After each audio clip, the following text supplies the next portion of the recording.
لە کاتێکدا جۆ بایدن لە چەند هەفتەی ڕابردوودا لە ناوخۆی ئەمریکا ڕوبەڕووی پلەبەندی نزمی ڕەزامەندی بوویەوە، بەڵام بە پێچەوانەوە سەرۆکی ئەمریکا لە ئاستی جیهاندا پلەی بەرز بووەتەوە. بە پێی راپۆرتێکی نوێی گاڵۆب، ڕێژەی ڕەزامەندی لە سەرۆکی ئەمریکا لە سەداسی لە ساڵی 2020 بەرز بووەتەوە بۆ 49% لە مانگی هەشتی ساڵی 2021دا. بەرزبوونەوەکە تا ڕادەیەک بەهۆی هاوکاریە سەرلەنوێکانی ئەمریکایە لەگەڵ جیهاندا. تەنانەت لە چەند کاتژمێری یەکەمی بەڕێوەبەراتی بایدندا، بایدن دووبارە گەڕایەوە ناو ڕێکەوتنی پاریس و هەروەها بڕیاری ترامپ بۆ کشانەوەی ئەمریکا لە ڕێکخراوی تەندروستی جیهانی هەڵوەشاندەوە.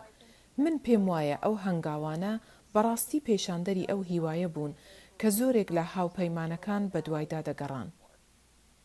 ڕێژەی ڕەزامەندی 49% لە بایدن هاوچەشنی تۆماری باراک ئۆباما بوو لە یەکەم ساڵی سەرۆکایەتیەکەیدا لە ساڵی 2009 و نزمترین تۆماریش 30% بوو لە ژێر بەڕێوەبەرەتی دانەڵد ترامپ کە لەوانەیە بەهۆی ڕێبازەکەیەوە بێت لە سیاسەتی دەرەوەدا.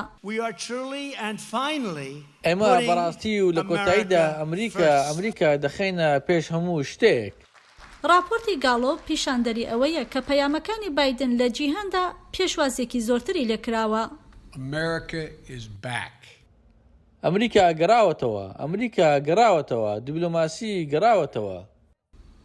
بەڵام کشانەوە پڕ لە کێشەکەی ئەفغانستان و هەروەها ڕێکەوتنی ئاکۆس لە مانگینۆ لەگەڵ ئوسترالیا و بریتانیا بۆ دابینکردنی ژێردەریایە ناوکیەکانی ئوسترالیا و هەڵوەشاندنەوەی ڕێکەوتنێکی پێشوەق لەگەڵ فەڕەنسا بوو بەهۆی ئەوەی ڕەخنێکی زۆر بێتە سەر ئەمریکا، تەنانەت لەلایەن هاوپەیمانەکانیشیەوە. ڕەخنەگران هەست دەکەن کە درۆیان لێکراوە. بەڕێوەبەراتی بایدن کە هاوپەیمانەکانی نۆ دەکاتەوە و دەڵێت گرنگی بە ناتۆ دەدەین، گرنگی بە کەسانی تر دەدەین و گرنگی بە مافەکانی مرۆڤ دەدەین. و دواتر چی ڕوویداوە؟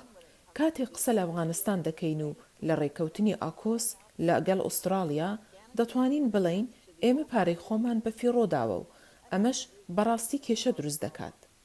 لە ڕاپرسیەکەی گاڵۆبدا کە لە نزیک 50 وڵاتدا ئەنجام درراوە، سەرکردایەتی ئەڵمانیا لە ڕێزی پێشەوەی وڵاتە زلهێزەکاندایە و پلەی یەکەمی هەیە لە نێوان وەڵامدەراندا.